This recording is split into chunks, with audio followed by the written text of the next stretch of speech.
Which lens is better for environmental portraits? A 35mm or a 50mm? For this shoot with Janica, a Filipino model, I compared two exceptional fast primes, the Sigma 35 F1.2 DG DN Art and the Sony 50mm F1.2 G Master. Both lenses produce beautiful portraits. Let's look at the photographs and see how each focal length changes the final image.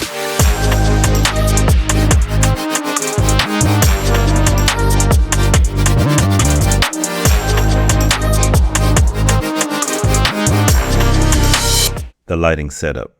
I used the Godox AD300Pro with a Godox parabolic softbox as the key light.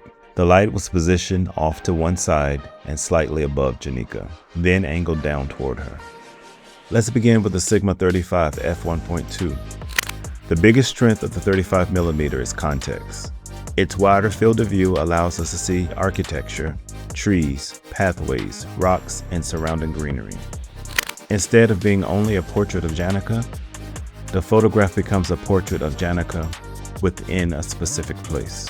This makes this 35mm especially effective for environmental portraits, fashion editorials, and storytelling images. In this frame, the tree and building help establish the location. The lines of the concrete seating area lead our eyes toward Janica. These elements become active parts of the composition instead of simply disappearing into the background. The wider perspective also produces a stronger feeling of depth.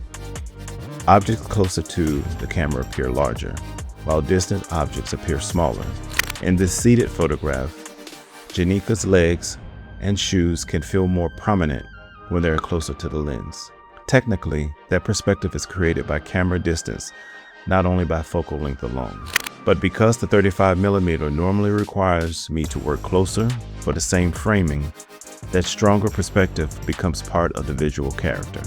The Sigma can also create a good amount of background separation, especially at f1.2. But the wider view keeps more recognizable information in the scene.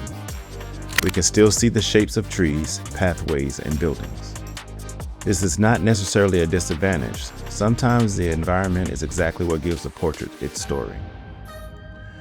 Now let's switch to the Sony 50mm f1.2 G Master. Immediately, the portrait feels more connected. Janica occupies more of the frame, and the environment becomes less dominant.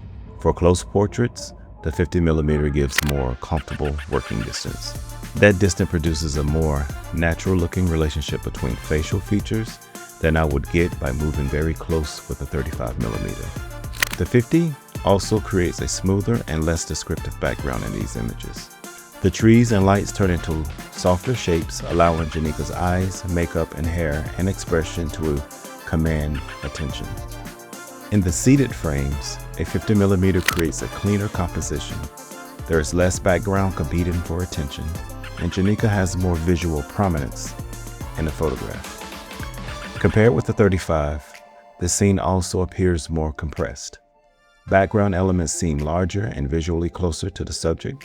Again, this look comes from stepping farther away to maintain similar framing, not because the lens literally compresses the space. Looking at the images side by side, the difference is less about image quality and more about visual intention. The Sigma 35 1.2 says, "Look at Janica and the world around her." The 50mm 1.2 says, "Look at Janica." With the 35, the environment feels expansive and the perspective feels more energetic. It is excellent for full-body portraits, dynamic seating positions, and compositions where architecture or landscape contributes to the photograph. With the 50, the framing feels more intimate and refined. Janica becomes more dominant. Her facial proportions look natural, and the background melts away more easily. Both lenses are sharp, both offer an extremely bright f1.2 aperture, and both can produce excellent subject separation. But using a 1.2 does not mean every photograph must be shot wide open.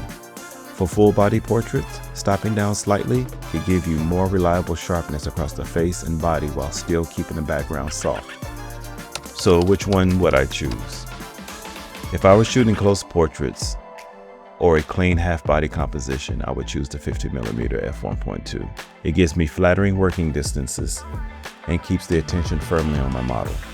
If I wanted to show more of the location or create a dramatic full-body environment portrait, I would choose the Sigma 35 1.2. For this particular session, I do not think there's a simple winner. The 35mm gave me a stronger storytelling images. The 50mm gave me stronger traditional portraits. Together, they create a much more complete gallery than either lens could produce on its own. I'd like to give a big thank you to Janica for modeling for this comparison. Which look do you prefer? The environmental character of the 35mm or the clean, more intimate look of the 50? Let me know in the comments. And if you enjoyed the comparison, please like the video, subscribe, and I'll see you in the next shoot.